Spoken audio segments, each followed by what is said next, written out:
ಧರಣಿ ಸತ್ಯಾಗ್ರಹವನ್ನ ಮಾಡ್ತಾ ಇದ್ದಾರೆ. ಇದುವರೆಗೂ ಕೂಡ ಸಮರ್ಪಕವಾದಂತಹ ಒಂದು ಉತ್ತರ ತಹಸೀಲ್ದಾರ್ ಆಗಿರ್ಬೋದು, ಎಸಿ ಸಾಹೇಬ್ ಆಗಿರ್ಬೋದು ಅಥವಾ DC ಅವರಿಂದ ಬಂದಿಲ್ಲ.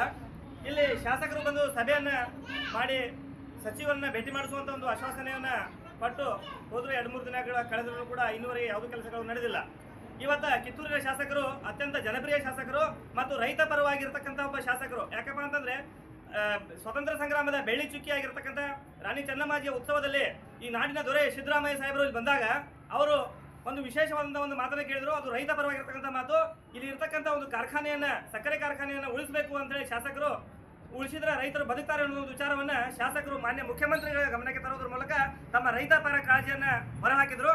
ಆದರೆ ಇವತ್ತು ಈ ಒಂದು ಹೋರಾಟವನ್ನ ನಾವು ನೋಡಿದ್ರೆ ಸುಮಾರು 16 ದಿನಗಳ ಕಾಲ ರೈತರು ಹೋರಾಟ ಮಾಡ್ತಾ ಇದ್ದಾರೆ. ಇಷ್ಟೊಂದು ದಿನಗಳ ಕಾಲ ಹೋರಾಟ ಮಾಡಲಿಕ್ಕೆ ಈ ರೈತರನ್ನ ಬಿಡಬಾರದು ಅಂತ ನಾನು ಶಾಸಕರಲ್ಲಿ ಈ ಮೂಲಕ ಒಂದು ವಿನಂತಿಸ್ತಾ ಇದ್ದೇನೆ. ಶಾಸಕರು, ಜನಪ್ರಿಯ ಶಾಸಕರು ಹಾಗೂ ರೈತ ಪರ ವಿಚಾರಕರ್ತಕ್ಕಂಥ ಶಾಸಕರು ಆದಷ್ಟು ಬೇಗನೆ ಇವರಿಗೆ ಒಂದು ಸೂಕ್ತ ಒಂದು ಪರಿಹಾರವನ್ನ ಕಂಡುಕೊಳ್ಳುವ ನಿಟ್ಟಿನಲ್ಲಿ ಶಾಸಕರು ಪ್ರಯತ್ನಿಸಬೇಕಂತ ಹೇಳಿ ನಾನು ಸಮಯವಾಣಿ ಹಾಗೂ ಗಡಿನಾಡು ಸಮಾಚಾರದ ಮೂಲಕ ಅವರಲ್ಲಿ ಈ ರೈತರ ಪರವಾಗಿ ವಿನಂತಿಯನ್ನು ಮಾಡಿಕೊಳ್ತಾ ಇದ್ದೇವೆ.